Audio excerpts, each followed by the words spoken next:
Hello bachcho, let's read the question first. In the given figure below, a discharged nidoblast is shown. Identify which labeled part will be barb, nematocyst, nucleus, shaft, muscular fibrils, operculum. Choose the correct option.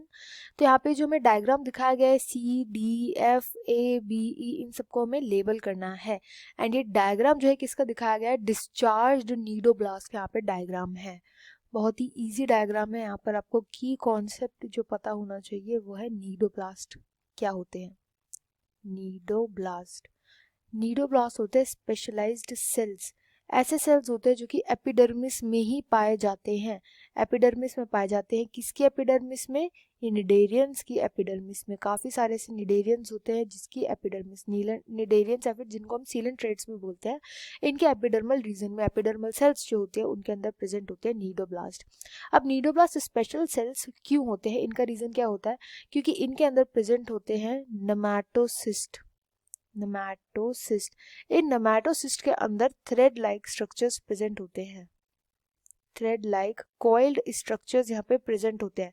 In coiled structure का क्या function होता है? जब इन्हें discharge किया जाता है nematocyst से तो बाहर जाकर के या तो ये प्रे पे अटैक के लिए यूज करे जाते हैं क्योंकि इन पे प्रेजेंट होता है पॉइजन. ये पैरालाइज कर देता है इनके, या तो प्रे को पैरालाइज कर देता है या फिर ये डिफेंस के लिए यूज किए जाते हैं. अगर इन्हें खतरा है किसी पर्टिकुलर ऑर्गेनिज्म से तो ये उस पर हमला कर देगा. ये नेमाटोसिस्ट के थ्रू ये थ्रेड लाइक कॉइल्ड स्ट्रक्चर उन पे डिस्चार्ज कर देता है जिससे जो पॉइजन होता है वो पैरालाइज कर देता है इनके जो भी ऑर्गेनिज्म इनको लगता है वो उनके लिए खतरा है. तो डिफेंस के लिए भी यूज किया जाता है, अटैक के लिए भी यूज किया जाता है. दोनों पर्पसेस होते हैं इसके.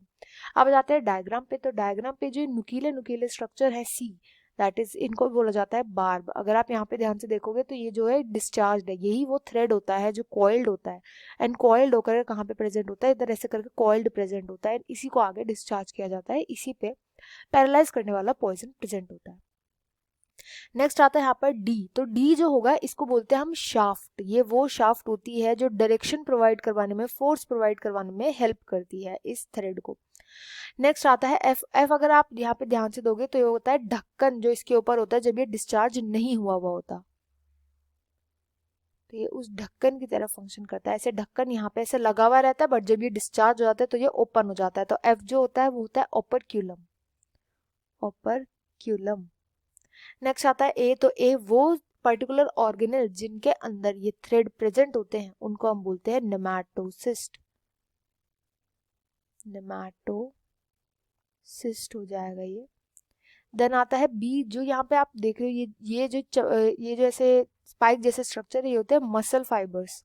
मसल फाइबर्स ही हेल्प करते हैं कॉन्ट्रैक्शंस में जब इस थ्रेड को बाहर निकालना होता है. तो मसल फाइबर्स या मसल फाइब्रिल्स भी इनको बोला जा सकता है. एंड ई होता है यहाँ पर न्यूक्लियस.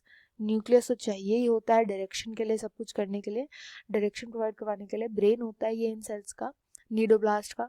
तो ये पूरा स्ट्रक्चर होता है. अब यहाँ पे अगर आप ध्यान दोगे सिक्स्थ अगर हम देखें ओपरक्यूलम वो है यहाँ पर एफ.